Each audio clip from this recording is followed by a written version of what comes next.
I'm Mike Felker from Philadelphia. You served in the Vietnam War? Was in Vietnam. Let me just start. Sure. In 1968, when I turned 18 and I had to go through my draft physical down here at Broad and Cherry, I was very scared of being drafted, and I was very scared of going to Vietnam. And I mean, it's been a long time, but I can still remember the panic I felt during my draft physical. And I just decided that I couldn't let myself be drafted, that I had to sort of take things and try to control it myself. Mm-hmm. And I didn't support the war.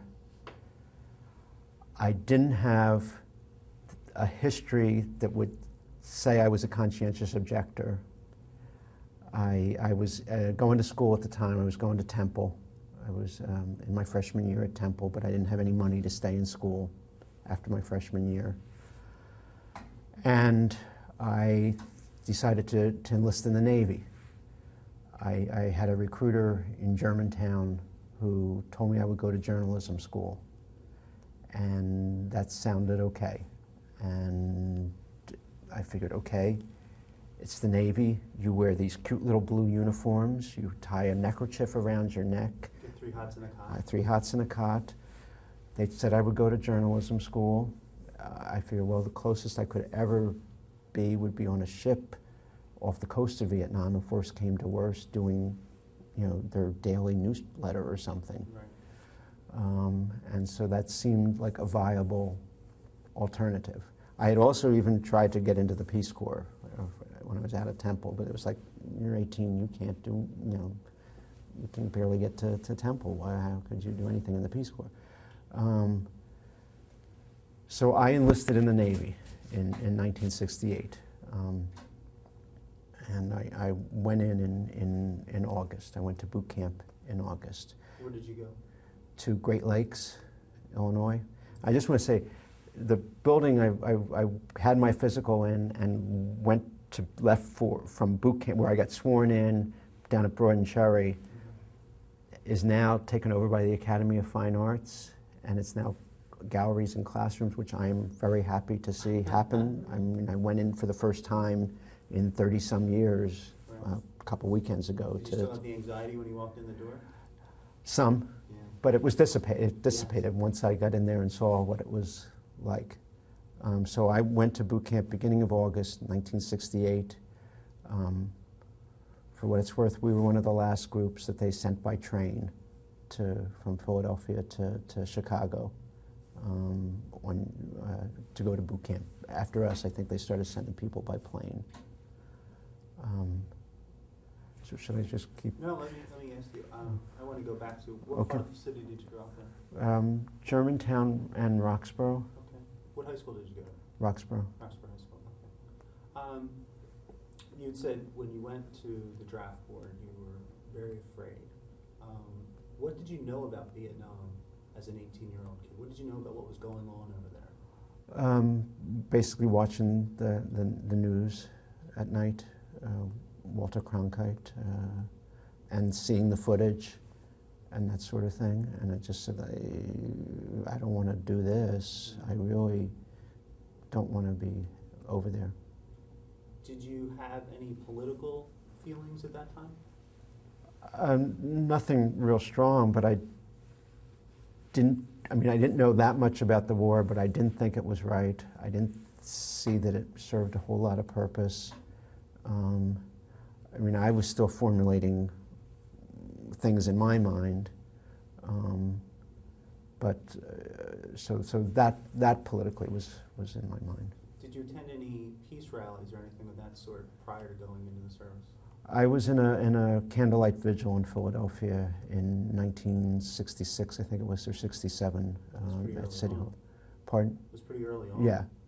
There was only like 10 people outside of City Hall.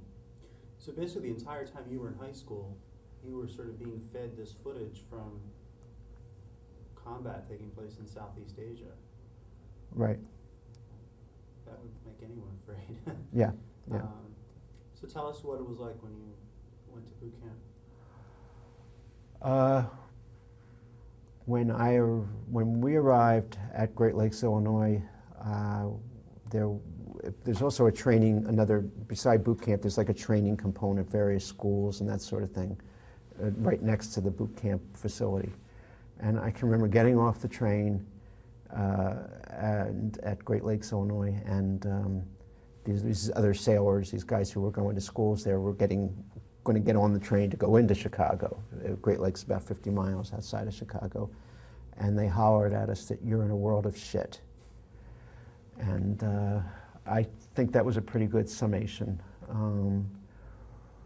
When I was in boot camp, I'm not the most military-minded type person. I'm not the most macho person. And I was the company spastic in boot camp. That's what my title was. Explain what that is. I was the person that the company commander, we didn't have a DI, but he was called the company commander. He sort of picked on me. I mean, I got kicked sometimes because I didn't march right.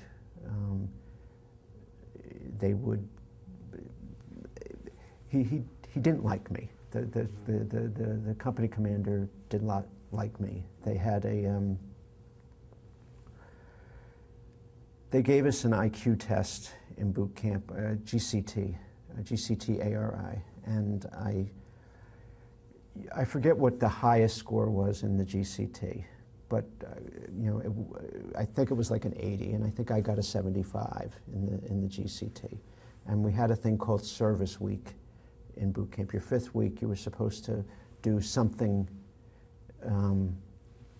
in the boot camp to work. And it was suggested to our company commander that because I had a 75 GCT, I should have an office job. And the company commander, I was told, said, Felker may have a 75 GCT, but he can't do a fucking thing with it. He's going to work in the galley. And so I spent the week cleaning pots. Mm-hmm. When we got to so that was boot camp. And there were things called happy hour, which were like between 5 and 6 each night, extra PT. Mm-hmm. And I was sent to that somewhat often because I was a screw-up. I didn't fit into the military scheme of things, into the boot camp regime real well. Have you ever seen the movie Full Metal Jacket? Yeah. So can you relate to the character?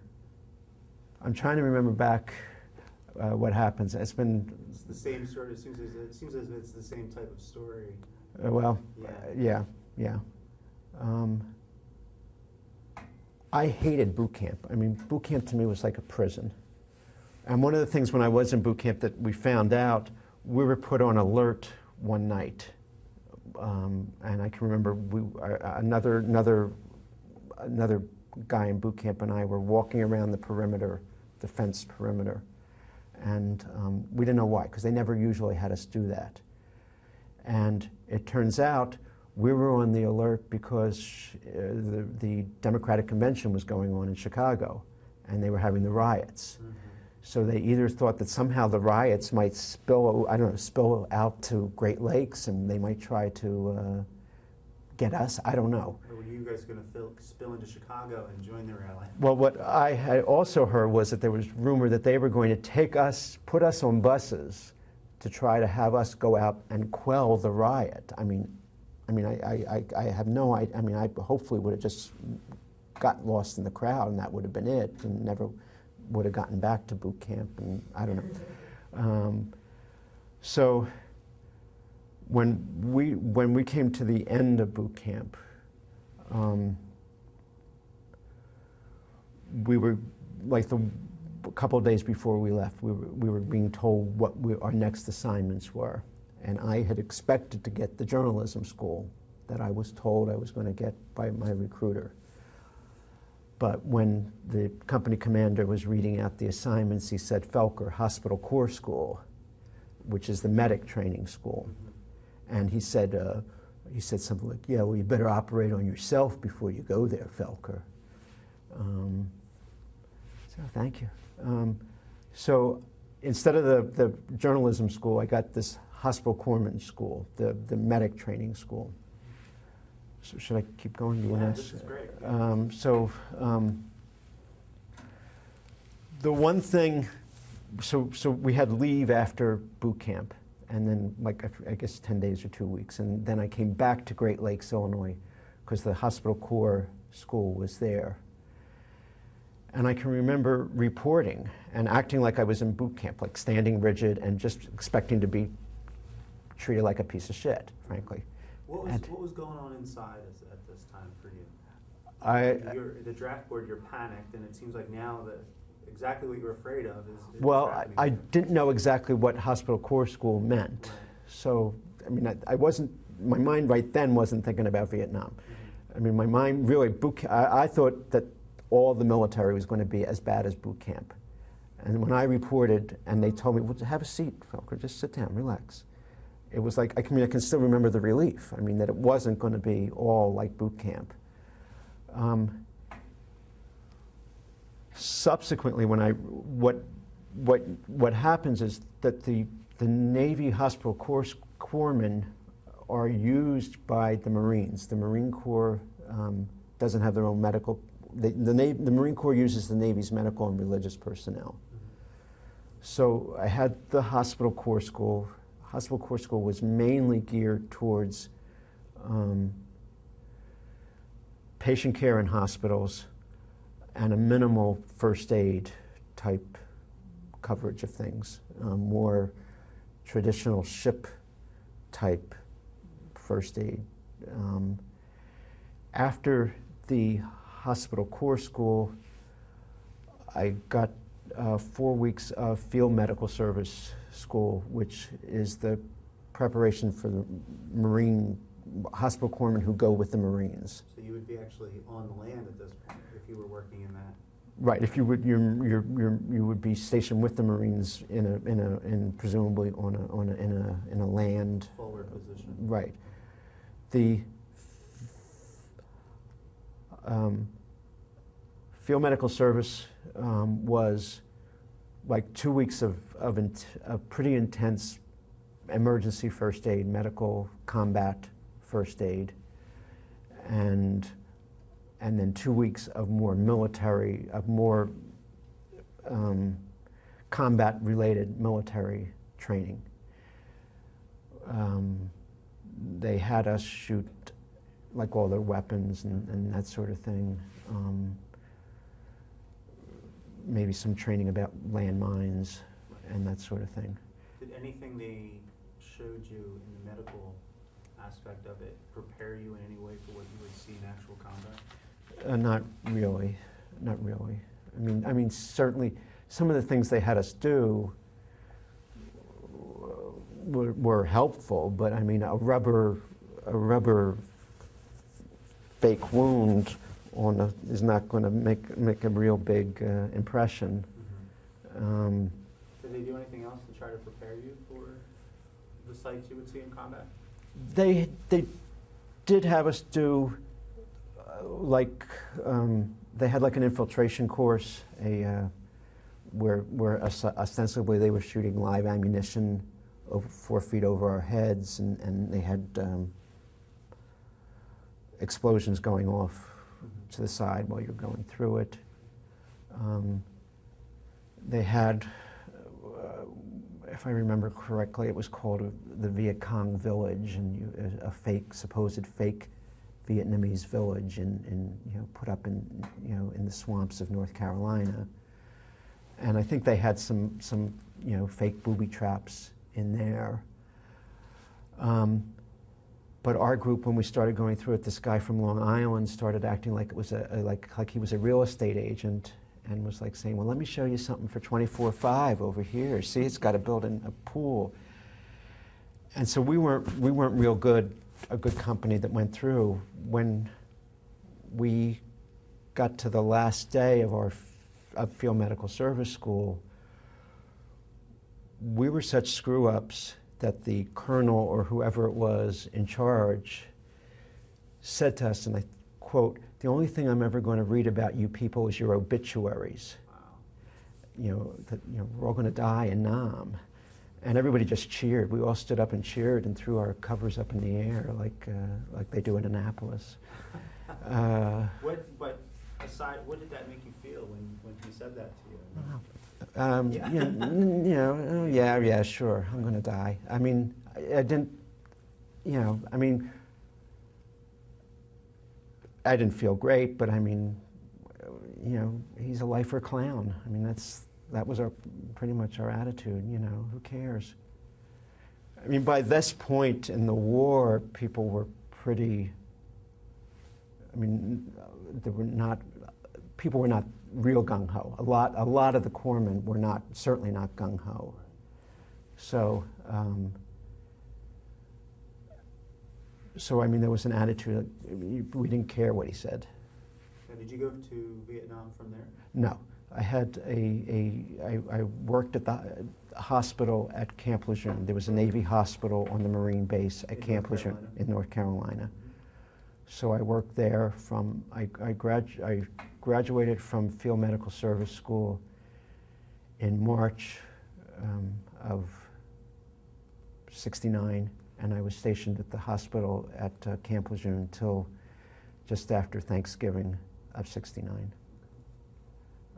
And I worked internal medicine, combination eye, ear, nose, and throat, and urology ward, which was interesting. Also, dental was thrown on there. We had a lot of Marines who broke their jaws in fights on this ward, along with urology patients and eye, ear, nose, and throat. So these were soldiers that were in combat in Vietnam that were coming stateside? Not necessarily, no. Some of them were like from there was a Marine training component at Camp Lejeune, ITR, and so they might be people from that. It's a big Marine base down there, so people from that more than people who were being brought back from Vietnam, because if they're coming back from Vietnam, in all likelihood they're going to end up in a VA hospital. Though there were some people at the hospital who were coming back from Vietnam, but we didn't see like amputee cases that I can remember, or people like that. I think they went to something bigger than us. And for my last 4 months, I worked the intensive care ward at the hospital. And then at that point you went? And then I went to Vietnam. I left the hospital at Camp Lejeune just after Thanksgiving in '69, and I left for Vietnam the 23rd of December of '69.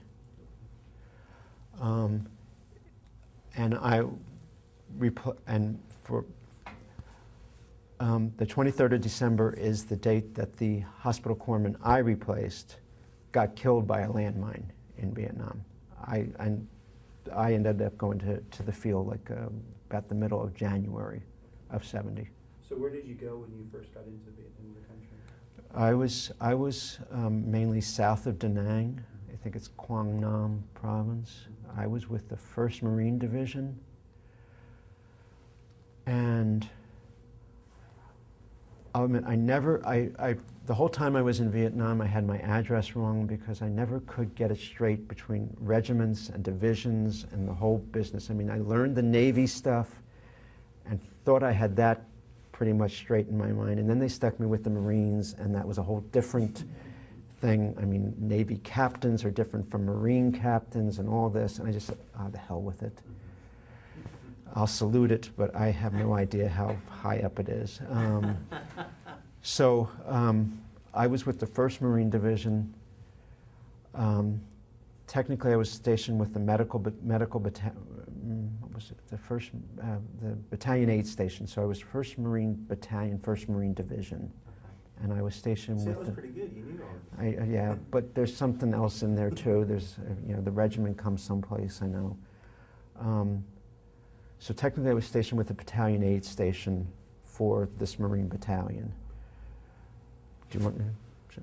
Well, I guess if you could explain to us how the medical situation worked in Vietnam. So if you were a soldier, a Marine who had gotten injured in a forward position, were they then brought back to you and then taken to a hospital somewhere? How did that? What was the progression there? Okay.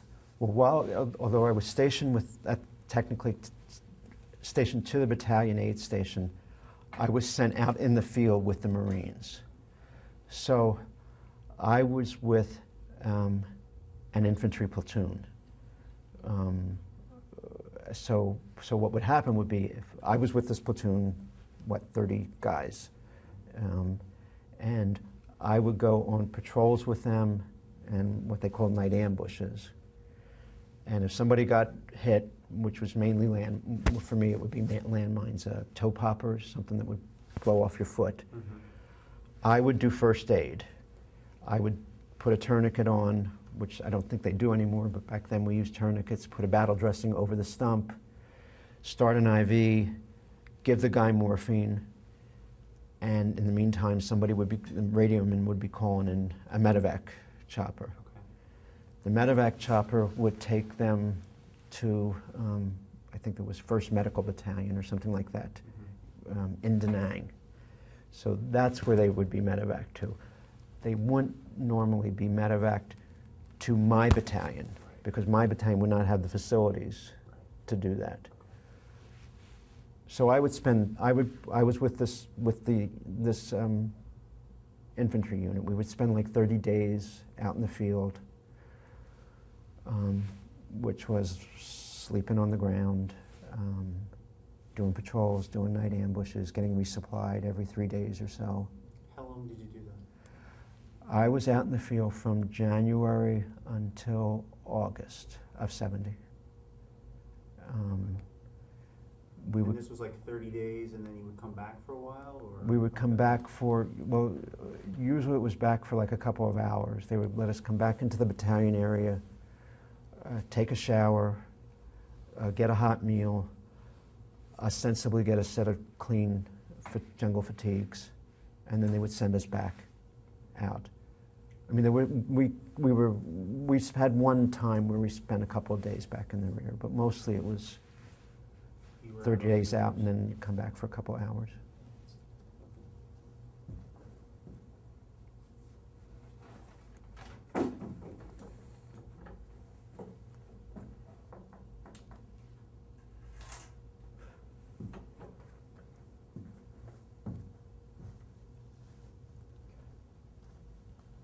Tell us about what it was like, that first baptism under fire.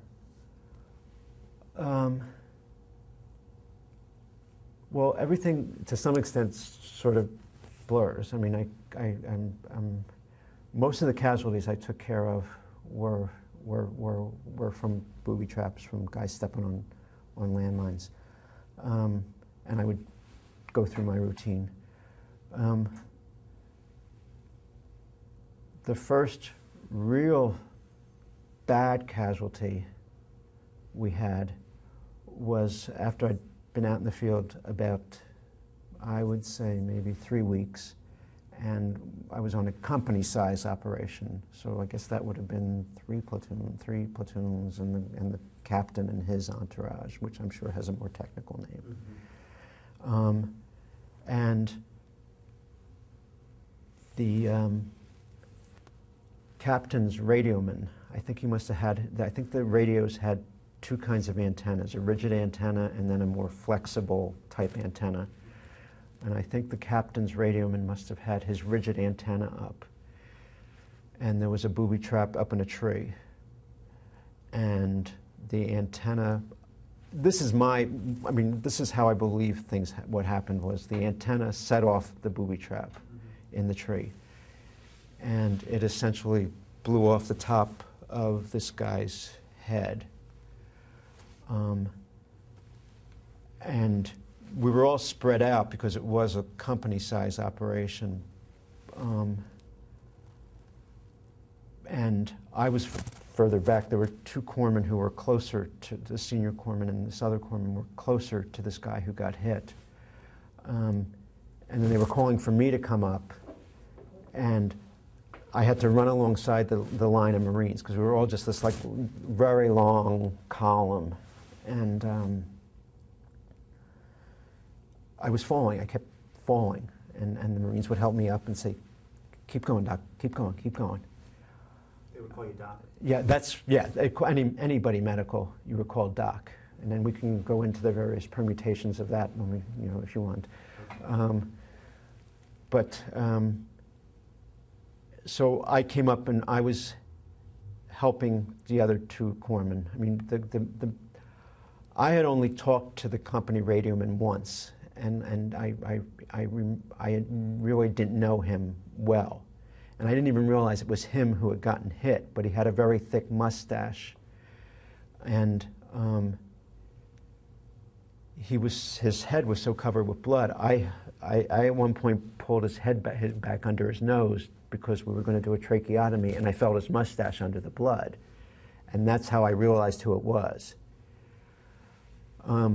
So what we were trying to do, we had inserted a airway to try to breathe for him in his mouth, but that wasn't working. And so the senior corpsman said what we needed to do was do a tracheotomy.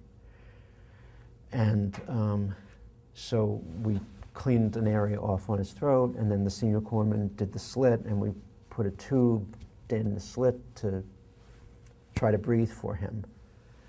And I think we had started an IV to try to replace the lost blood. His head was, I don't think any kind of dressing could have made a difference. So we were trying to get him, I think the senior corpsman had felt a pulse, and we felt we should be trying to save him. So we did the tracheotomy, and we're trying to breathe for him. We would take turns breathing into the tube.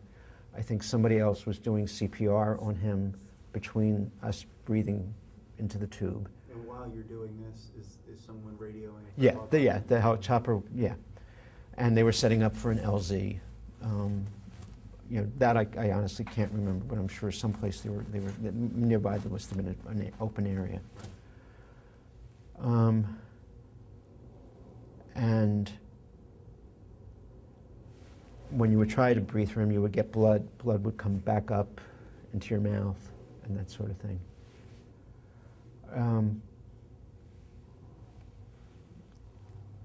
When the chopper came, we got him loaded on probably a stretcher. I guess probably they had stretchers or something, and we loaded him onto the chopper. I think we were breathing while we were getting him on, and the senior corpsman went on the chopper with him to the medical battalion, and we got word he had died back there. While you're saving him, what's the rest of the company doing at that time? Are they still in there? Are they protecting the area? What's going on? Well, they would have been protecting the area. Since it was company size, they would have. Like I said, it was this long column. I mean, we were sort of like in this long formation, and then the LZ would have been set up, and yeah, I guess guys would have been protecting the area. So that I would say was my baptismal under fire. Was that worse for you than even being shot at? Yeah. I have to say it was. Is that something that today that still sticks with you? Definitely.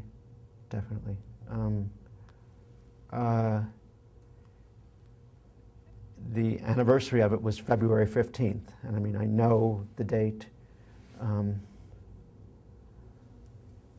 It gets the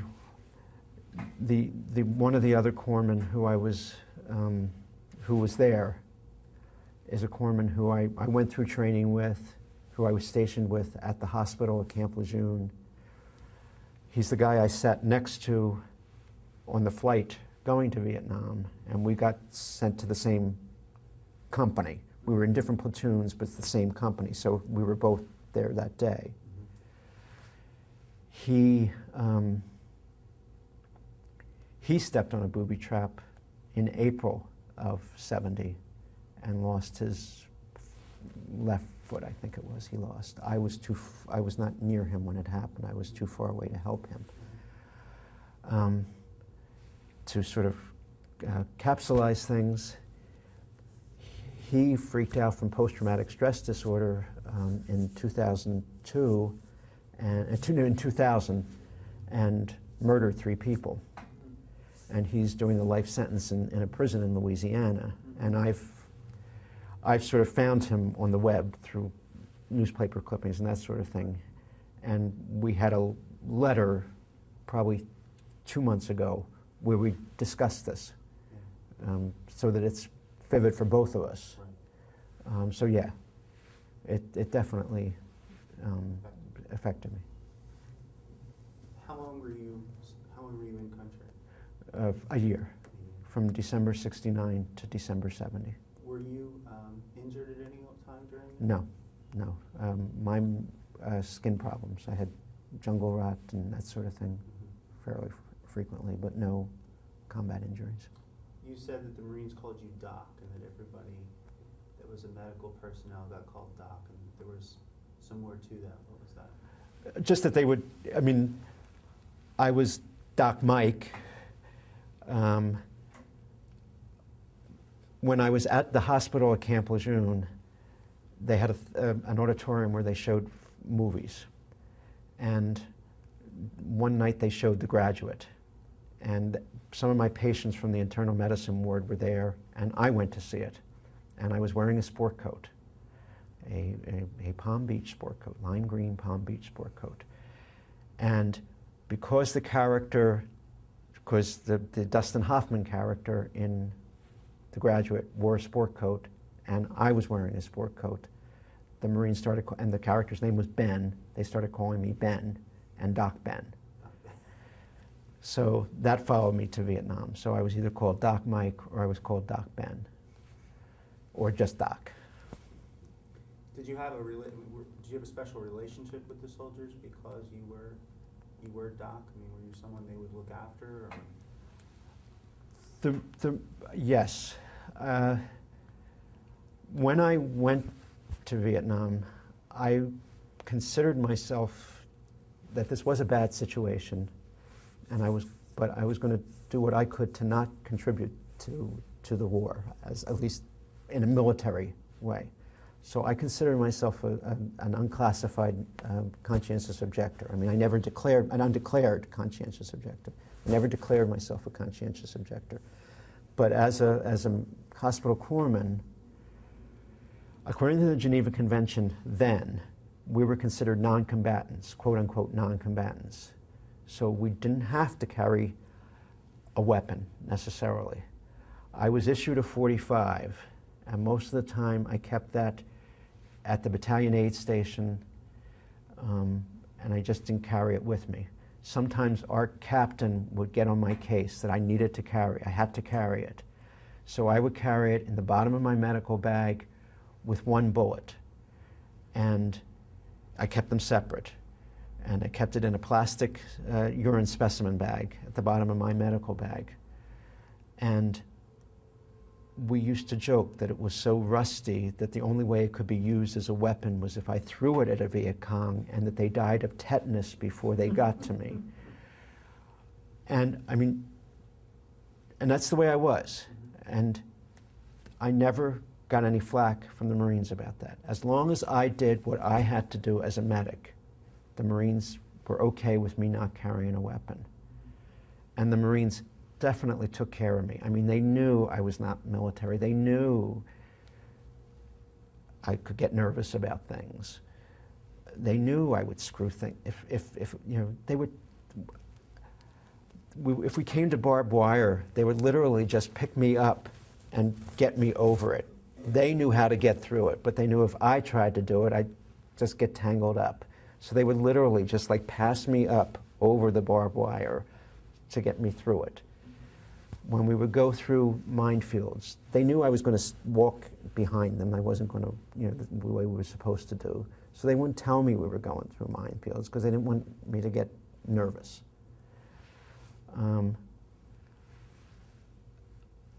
Yes, the Marines definitely took care of me because I was the medic. And they showed me respect because I did what I was supposed to do as a medic. What happened when you got out of Vietnam? Where did you go from there? Well, let me just, after the time in the field, I was stationed at the Battalion Aid Station, and I did mine sweeps. I went out from the battalion area, and we did mine sweeps on the roads surrounding the battalion. I did mine sweeps in the morning and health records in the afternoon. When I got back from Vietnam, I had enlisted for 4 years because the Navy was 4 years. So I still had around 18 months left to do when I got back from Vietnam. I got stationed at the Navy base in San Francisco. There's a place called Treasure Island in San Francisco Bay. It's connected to the Bay Bridge. It was built for the 1939 World's Fair. And it was a Navy base. And I got stationed at the dispensary there when I got back from Vietnam. And then I stayed in California for 20. I got out of the Navy in August of '72, and I stayed in California till January of '90. You had said prior to going into the service, you were opposed to the war. You said you were still developing your politics. How did actually going to Vietnam and taking part in the war, how did that firm up your beliefs? Well, it just solidified more my feeling that the war was wrong. From what I saw while I was over there. What are some of those things that you saw that helped you come to that conclusion? Well, like this incident with the guy getting his head blown off. The destruction from bombings of villages. I mean, this what we would see when we would go on patrols, that sort of thing.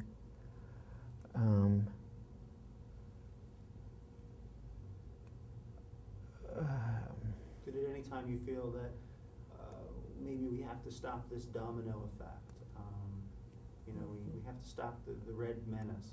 No, I didn't.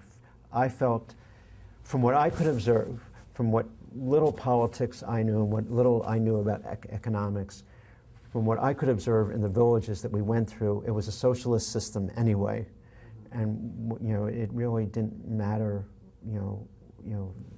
what we were doing. How do you feel that the Vietnamese people took to the American troops?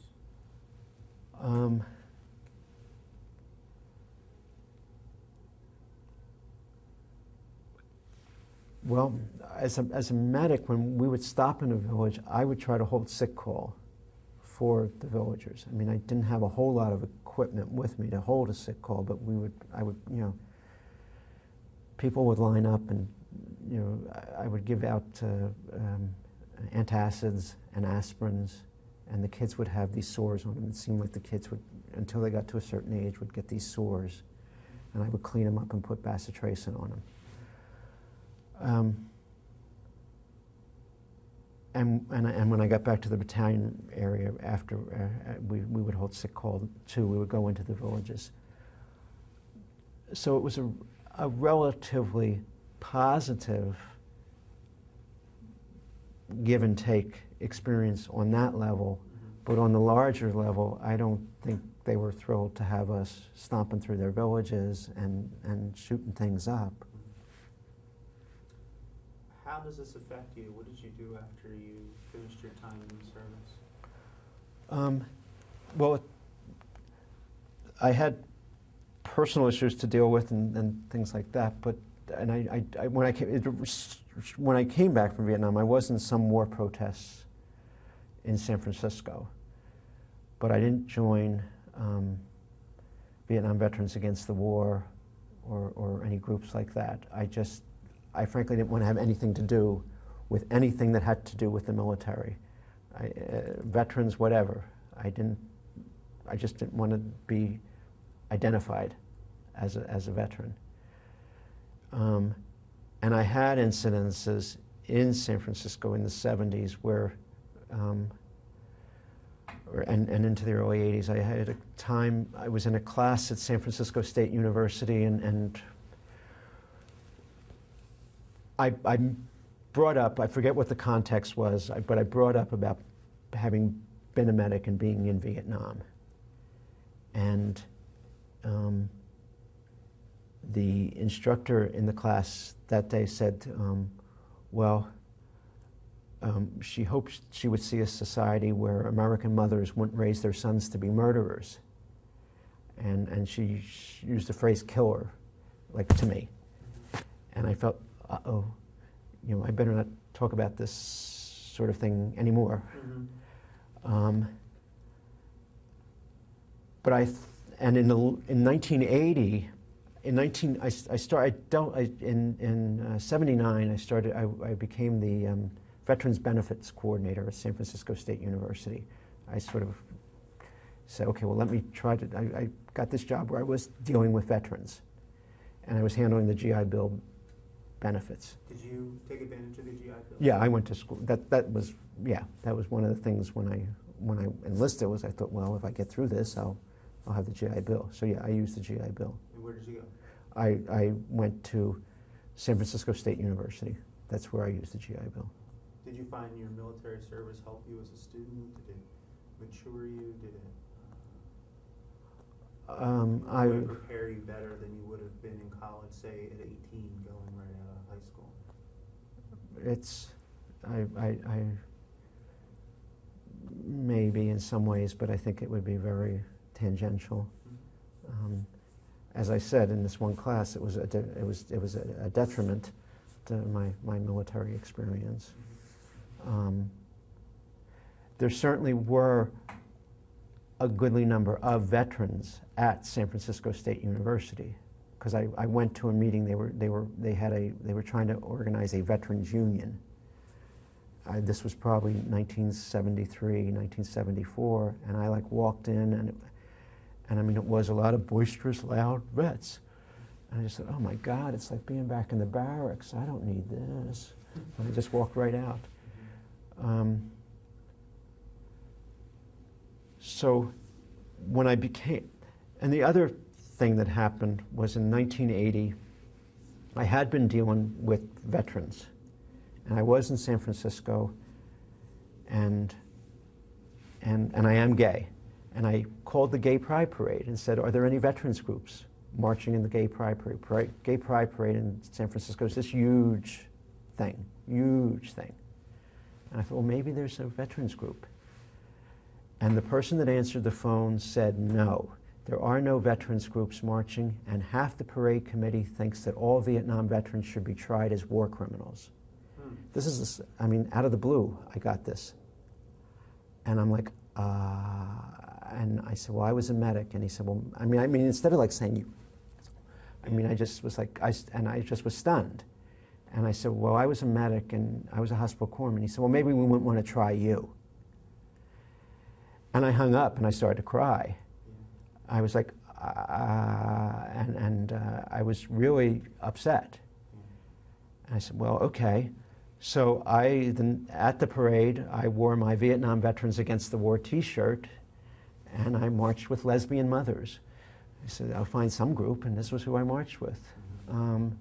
And subsequently, I said, that was like a turning. That was my baptism under a different kind of fire. Mm-hmm. I said, okay, I'm not a war criminal. I wasn't a murderer. I got to take my experience and do something with it. So in the 80s, there was the war in Central America and all this sort of thing, and there was a Veterans Peace Group forming in San Francisco, and I got involved with that. And a lot of that was working against the war in Central America. There was counter-recruitment that was done. People spoke in high schools. I did some speaking in high schools, but I did things like I worked in conjunction with the War Resisters League, doing a brochure trying to tell kids alternatives to the military and that sort of thing. Because I just felt I needed to take what I had been through and try to do something positive with it. For the past several years, in conjunction with the Veterans for Peace in Philadelphia, I've been working on the campaign to ban landmines. I've been working with Veterans for Peace and the United Nations Association. We've been raising money to fund demining efforts through the UN. So we've raised, over the past couple of years, about $50,000. That's gone to demining in Mozambique and Afghanistan. I've also gotten involved in the gun violence issue over the past year, and working with the Million Mom March Brady campaign around gun violence, and there's a group, Ceasefire Pennsylvania, that works on gun violence legislation. You has mentioned a number of times that you were sort of guilty by association because you were a Vietnam vet. For some people, that automatically made you a murderer, or and it seems that for you, being a medic, sort of distance yourself from that. How would have you ever wondered how you would have thought if you were an infantryman, you were forced to carry a gun, you were sort of stuck out there in the rice paddies? How would you have? I think about that a lot. I think for me, maintaining my sanity is the fact that I was a medic, and that I can say by the Geneva Convention I was considered a non-combatant. If I had to carry a gun and I had to shoot, I think it would have been even more difficult for me. How have you dealt with what you've seen, what you've experienced? Some veterans talk about writing books. Tim O'Brien says that his writing is a catharsis for him. Others talk about meeting with other veterans. That's one way they deal with it. What are some of the ways that you deal with it? Well, I have been writing over the years. I mean, I have a whole bunch of pieces that I've written, and I've been in therapy off and on for 3 decades. I think for me, the most helpful and cathartic thing is to work on the landmine campaign, because what we do is we make presentations to community groups, to school groups, to faith-based groups, and I will use my experience. I mean, I'll talk about taking care of guys who stepped on landmines and that sort of thing. And if I can use that in a positive way, that helps. The same with the gun violence. I mean, I have some history of what guns can do. Mm-hmm. If I can do something that helps to abate gun violence, then I feel, then that's one way. With Veterans for Peace, working against the war in Iraq, to some extent going to protests. I write letters to the House Armed Services Committee members. I mean, I have a template of 80 people. I write, I have to change it now. It's because of the election, but the President and his cabinet, the House Armed Services Committee, Pennsylvania legislators, Senate Armed Services Committee, and send them a letter. As a combat veteran, I feel that we should not be doing what we're doing in Iraq. Do you feel that the fact that you were a combat veteran, you are a combat veteran, but you've seen combat, do you feel that that gives you a little more clout with some people? Yes. How is it being gay with Vietnam veterans? Are they accepting of your lifestyle, or? Most are. I mean, I think it may be hard for some folks to deal with it. I think the Veterans for Peace chapter in Philadelphia, it was almost like with the Marines. Like once they got used to me and knew I would do what I had to do, has been incredibly supportive.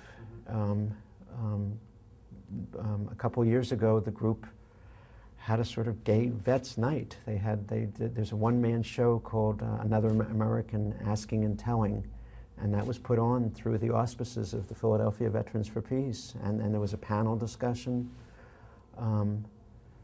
Whenever there's a social event, it's always asked, is my partner coming?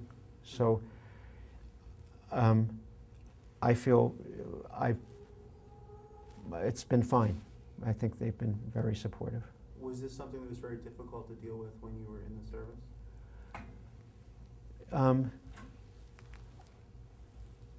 It wasn't, I wasn't out in the service particularly, but I think more was frankly dealing with the sissy. I mean, they had to deal with the sissy. I mean, that's what I was. That's certainly one of the reasons I was the company spastic. That I didn't get flack from the Marines for who I was never ceases to amaze me. They did not give me a hard time. Never, never.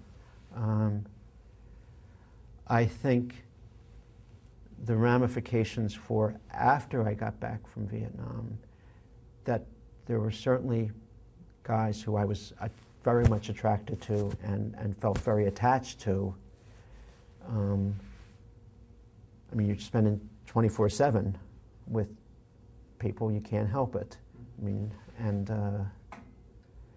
then if they got something happened to them, like the memory has been with me for my whole life. And I certainly know that that has had an effect on my own relationships. As I say, it's not easy being a crazed, queer, pacifist Vietnam vet. And a Martha Stewart wannabe.